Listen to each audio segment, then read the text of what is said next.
سلام عرض میکنم خدمت یکایی که شما عزیزان. امیدوارم هر جا هستید حالتون خوب باشه، دلتون خوش باشه و سلامت باشید. دکتر پوریا هستم و خیلی خوشحالم که مثل همیشه در برابر دیدگان پرمهر شما عزیزان دلم قرار میگیرم. هر هفته در این چنل ما موضوعات پزشکی، آشنایی با انواع بیماری ها، سبک زندگی سالم و مطالبی با این تم موضوعی که خدمتتون گفتم خواهیم داشت. بنابراین اگر به این موضوعات علاقه دارید یا میتونه بهتون کمک کننده باشه، حتما چنل رو سابسکرایب بکنید و دکمه زنگوله کنار سابسکرایب رو هم فعال بکنید و در حالت آل قرار بدید تا به محض انتشار ویدیوهای جدید اولین نفراتی باشید که از اون مطلع میشید و میتونید اون رو مشاهده بفرمایید. همچنین باعث افتخار ماست که ما رو معرفی بکنید به دوستان و آشنایان خودتون. خب امروز با تم جدید خدمت شما رسیدیم تا در رابطه با خواص و مضرات برنج صحبت بکنیم. حالا امیدوارم که از تم خوشتون بیاد و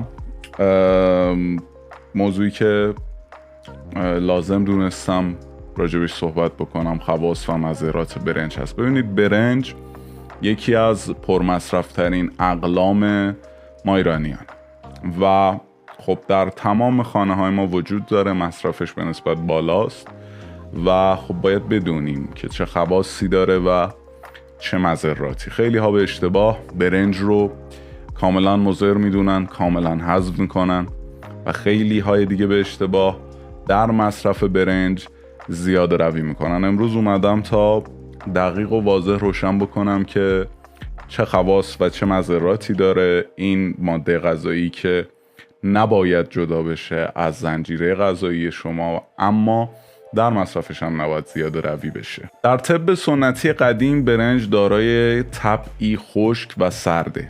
برنج علاوه بر این که فاقد کلسترول هست و فاقد چربی های مضر هست و همچنین فاقد سدیم هست، دارای انواع ویتامین ها و سرشار از کلسیم، فیبر، تیامین، آهن، ریبوفلاوین و مواد معدنی لازمی برای بدن مثل نیاسین هستش. جالب بدونید در برنج یک ماده وجود داره به نام اوریدین که دارای خاصیت ضد التهابی عصبی هستش، یعنی التهاب عصب‌ها رو میخوابونه و همچنین برای افرادی که مزاج تندی دارند و عصبی هم میشند این ماده میتونه یه جورایی ماده آرام بخش محسوب بشه. برنج از نظر مغذی و مواد غذایی بسیار غنیه.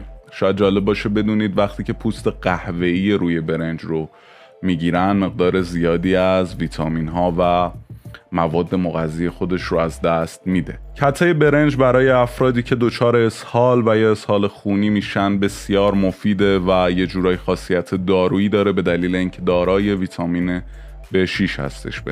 برنج برای درمان بیماری های مفاصل مثل واریس و نقرس بسیار مفیده. برنج باعث کاهش اضطراب و استرس میشه. مصرف برنج برای اختلالات کلیوی بسیار میتونه مفید باشه. کته برنج تولید اسپرم رو در مردان افزایش میده. جالب بدونید که کمپرس با آرد برنج میتونه درجه تب فرد رو کاهش بده. خوردن برنج باعث باز شدن رنگ چهره و روشن‌تر شدن اون میشه و همچنین خوردن برنج میتونه در درمان بیماری‌های مربوط به فشار خون و تعدیل فشار خون بسیار مفید باشه. خب این بود از خواص برنج. خیلی خواص دیگه ای هم داره که شاید نگنجه در یک ویدیو راجبش توضیح بدیم. میپردازیم به مضرات برنج. افرادی که دچار یبوست میشن باید کمتر برنج بخورن. طبیعتا برنج یک کربوهیدراته و خب هر کربوهیدراتی میتونه چاق کننده باشه و در مصرف اون نباید زیاده روی بشه. افرادی که دچار مرض قند و دیابت هستند باید مصرف برنج رو خیلی کاهش بدن و حتی در مواردی تحت نظر پزشک به 0 برسونن مصرف خودشون رو در برنج.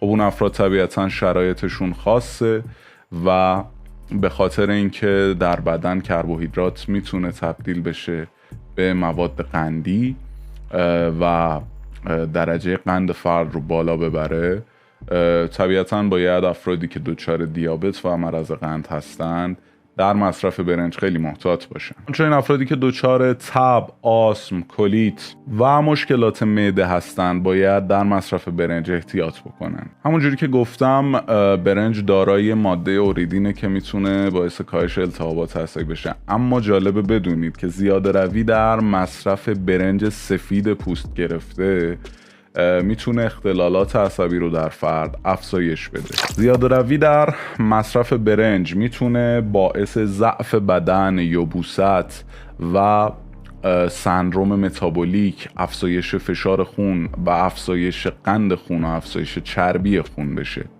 در رابطه با سندروم متابولیک در ویدیوهای گذشته مثل ویدیو مربوط به فشار خون توضیح داده بودم. ویدیو مربوط به بیحالی هم فکر میکنم راجع به سندروم متابولیک توضیح داده بودم. حتما اون ویدیوها رو هم مشاهده بکنید اگر میخواید بدونید که سندروم متابولیک چی هستش. حالا بعداً یک ویدیو مجزا راجع به خود این بیماری خواهم ساخت. جالبه بدونید که سبوس برنج میتونه جذب کلسیم رو در فرد کاهش بده. بنابراین افرادی که دچار کمبود کلسیم شدید هستند به دلایل خاصی نباید از سبوس برنج استفاده بکنه.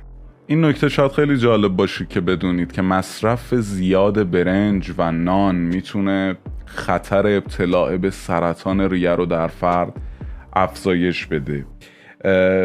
بررسی که محققان داشتن در این زمینه اثبات کرده که سرطان ریه و افرادی که دچار به این نوع از سرطان میشن ارتباط مستقیمی داره ابتلا به بیماریشون با میزان کربوهیدراتی که مصرف میکنن. خب این هم از مضرات برنج. باز هم به صورت خلاصه، چون به صورت کامل خب قطعا یک ویدیو برای خواص و مضرات برنج کافی نیست. در پایان جمع‌بندی که خواهیم داشت اینه که اگر به بیماری خاصی مثل بیماری هایی که در ویدیو ذکر شد، مشکلات معده، دیابت، آسم، تب و چیزهایی که حالا ذکر کردیم دچار نیستید، قطعا نباید برنج رو از زنجیره غذایی خودتون حذف بکنید، اما باید توجه به کالری اون داشته باشید و به میزان لازم و کافی مصرف بکنید برنج رو. و اگر دچار بیماری های خاصی هستید تحت نظر پزشک باید مصرف بکنید برنج رو.